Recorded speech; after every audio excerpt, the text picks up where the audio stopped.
Have you ever been mid-conversation with someone you've met 3, maybe 4 times, and suddenly realized you have absolutely no idea what their name is? That sinking wave of shame when someone greets you warmly, calls you by your name with such ease, and you're standing there, smiling, nodding, silently panicking because their name has completely vanished. You think, is something wrong with me? Why can I remember entire song lyrics from 10 years ago, but not the name of someone I spoke to yesterday? What if forgetting names isn't about poor memory at all? What if it's actually a psychological pattern, rooted in how your brain learned to protect you, long before you ever understood what protection meant? That's what we're uncovering today. And it starts with a moment you already know. You're at a family gathering. Someone walks up, a distant cousin, a neighbor your parents know well. They hug you, they say your name, and your brain goes completely blank.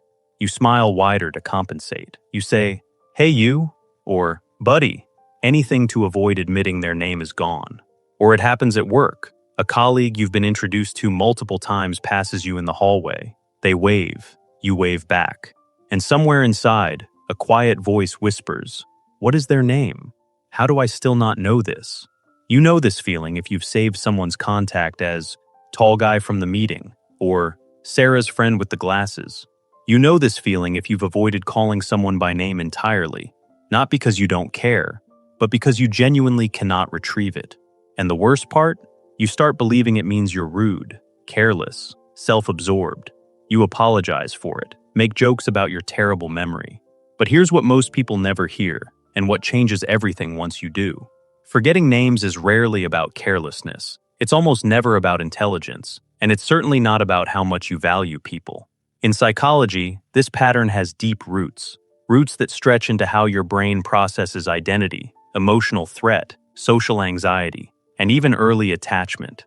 The clinical world calls part of this the Baker paradox, and it reveals something extraordinary about how memory actually works. When someone tells you they're a baker, as in they bake bread, your brain lights up. It connects the word to images, smells, warmth, kitchens, flour-dusted hands. But when someone tells you their last name is Baker, nothing. No image, no emotion, no anchor. The name floats in empty space, and your brain quietly lets it go. Names, unlike almost every other type of information, carry no built-in meaning. They're what psychologists call arbitrary labels, sounds disconnected from story, emotion, or sensory experience. And your brain is a meaning-making machine. It holds on to what it can feel. It releases what it cannot connect. Which raises the question, if names have no meaning, why do some people remember them easily, while others can't? The answer goes deeper than you think. If this already feels less like a video, and more like someone finally explaining you, that's exactly what UNFELT is for. This channel exists for people who feel too deeply for surface-level explanations. Subscribe so you don't miss what's coming next. Now let's go deeper. Because to understand why this keeps happening, we have to go back to where it started. Where does this pattern begin? Why do some people forget names so easily, while others seem to remember everyone effortlessly? The answer lives deeper than memory. It lives in your nervous system. When you meet someone new, your brain is doing something far more complex than recording a name. It's scanning, evaluating, asking on a subconscious level, "Am I safe here? Does this person like me? Am I being judged? Do I belong?"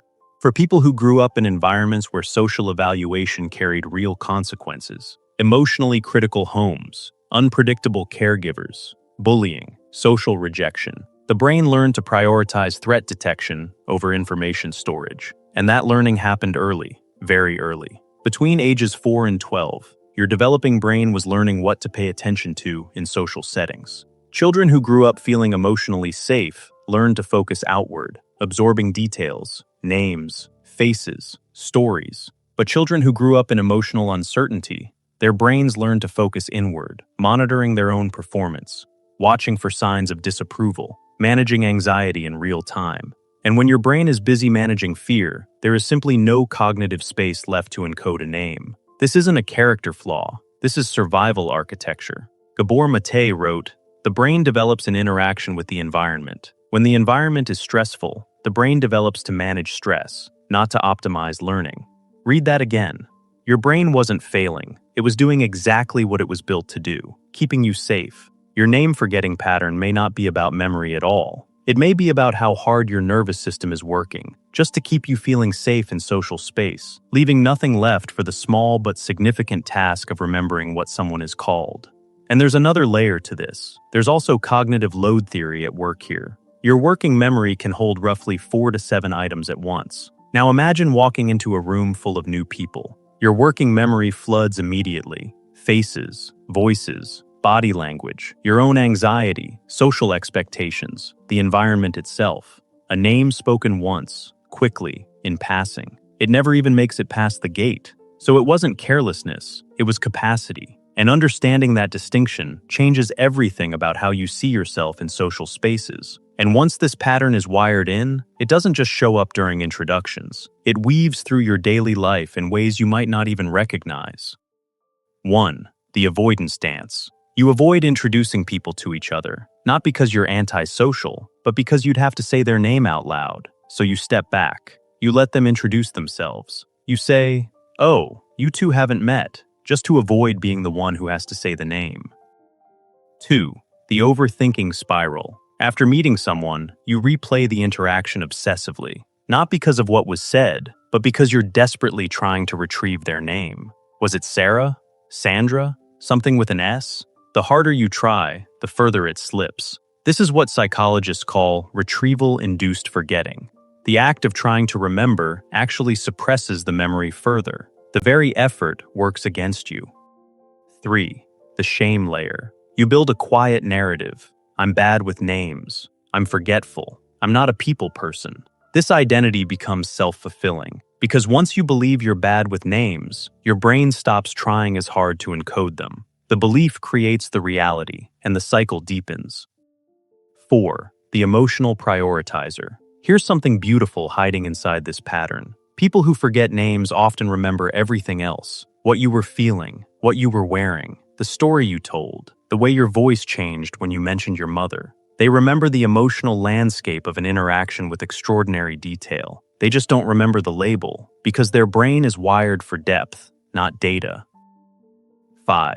The social anxiety connection. Research in the Journal of Experimental Social Psychology shows that individuals with higher social anxiety consistently perform worse on name recall, not because of inferior memory, but because their attentional resources are consumed by self-monitoring. They're so busy wondering how they're being perceived that the other person's name simply never registers. 6. The dissociative micro-moment. Some people experience a brief, almost imperceptible moment of disconnection during introductions, a tiny freeze where the mind goes slightly blank. This is a mild dissociative response, and it's more common than you think. It happens when the social moment carries unconscious emotional weight. The brain briefly checks out to protect itself and takes the name with it. Which of these resonates most with you? Drop a number in the comments, 1 through 6. You're not alone in this. Now that we understand how it shows up, let's look at what's actually happening beneath all of it, at the neurological level. Your hippocampus, the brain's primary memory encoding center, requires 2 things to store new information: attention and emotional relevance. Names carry almost no emotional charge on their own. They're abstract, meaningless to the brain's filing system. So, unless something anchors a name, a strong emotion, a vivid association, repeated exposure, it fades within seconds. Meanwhile, your amygdala, the brain's threat detection center, is often hyperactive during social encounters, especially for those with any history of social anxiety, rejection sensitivity, or attachment insecurity. When the amygdala activates, it essentially steals resources from the hippocampus. Your brain chooses safety over storage, protection over processing, every single time. But here's where the story changes. Your brain is neuroplastic. It can change.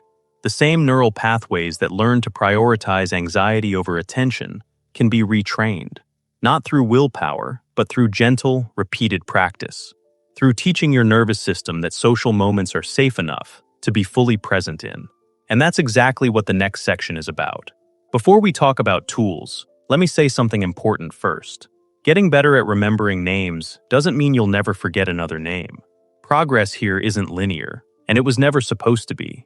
What it does mean is slowly expanding your capacity to be present in social moments, to feel safe enough that your brain can allocate resources to connection, not just protection, to show up in a conversation and actually receive the person in front of you, instead of managing the anxiety of being there. Because here's what nobody tells you. You don't have a memory problem. You have a safety problem. And safety, real, felt safety in social spaces, is something you can build, slowly, gently, with patience for yourself. It's not about perfection, it's about presence. And with that in mind, here are 4 tools that actually work. Tool 1, the repetition anchor. When someone tells you their name, repeat it immediately, then use it once more within the first 90 seconds, just twice. Repetition moves information from working memory, where it lives for only seconds, into short-term storage, where it actually has a chance to stick. Tool 2, the emotional association. Your brain remembers what it can feel. Facts without feelings fade. So when you hear a new name, immediately attach it to something emotional, an image, a person you already know, a song, a memory.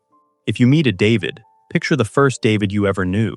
If you meet a rose, picture an actual rose, the color, the smell, the thorns. It doesn't need to be logical. It just needs to be vivid. Your brain needed something to hold on to.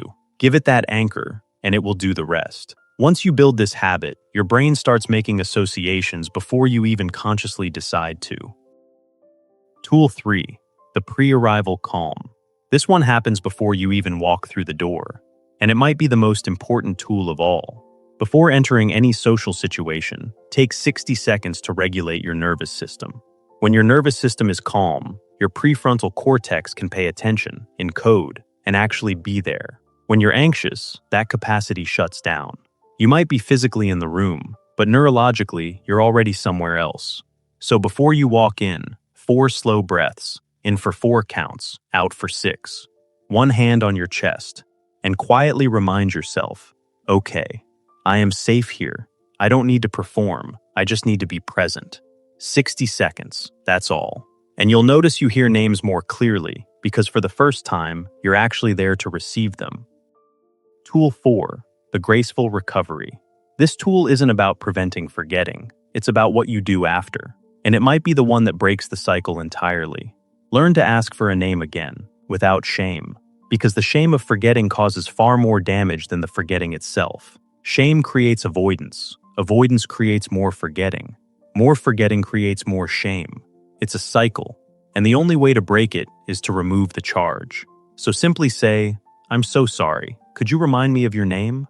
I want to make sure I get it right. No elaborate excuse. No self-deprecating joke. Just a calm, direct request. Most people will smile. Many will say they do the same thing. Because what you just communicated is that they matter enough that you want to remember correctly. You've been carrying the shame of forgetting for years. You're allowed to put it down now. And when these tools start to work, when your nervous system begins to feel safe enough to be present, something shifts. Not just in how you remember names, in how you experience people entirely. Imagine walking into a room and feeling, not panic, but presence. Imagine hearing a name and actually receiving it, not watching it slip away before the sentence is finished, but calmly, genuinely taking it in. Because your nervous system was regulated enough to let it land. Imagine greeting someone by name weeks later and seeing the warmth move across their face. Not because you have a perfect memory, but because you were fully there when they told you who they were. That's not a fantasy. That's what happens when you stop shaming yourself for a pattern you never chose and start understanding it instead. When you stop asking, what's wrong with me? And start asking, what did my brain need and what does it need now? The answer is always the same. Safety, presence, permission to connect without performing. And you can give yourself that, starting now. If you could tell your younger self one thing about this, what would it be? Share it in the comments. Someone who's exactly where you were needs to hear it. So let's come full circle. You came here wondering why you forget names, maybe feeling a little ashamed of it, maybe half convinced something was wrong with you. Now you know. It was never about intelligence, never about not caring. It was about a brain that learned to prioritize safety over connection. A nervous system so busy scanning for danger, it couldn't afford to store a name. A pattern so deeply wired, you thought it was just who you are. But it's not who you are, it's what you learned. And what is learned can be unlearned, gently, slowly, with real compassion for the version of you that developed this pattern just to survive. Carl Jung wrote, "Until you make the unconscious conscious, it will direct your life, and you will call it fate." You've been calling this forgetfulness. You've been calling it a flaw. You've been quietly carrying the shame of it in every room you've ever walked into. But today, you made it conscious, and that changes everything. You're not careless. You're not broken. You're not bad with people. And now? Now you can start giving yourself the safety your brain has been searching for all along. This is UNFELT, where we explore what lives beneath the surface. Subscribe for more deep dives like this. And tell me, what topic should I cover next? Comment below. I read every single one. Until next time, take care of that heart of yours.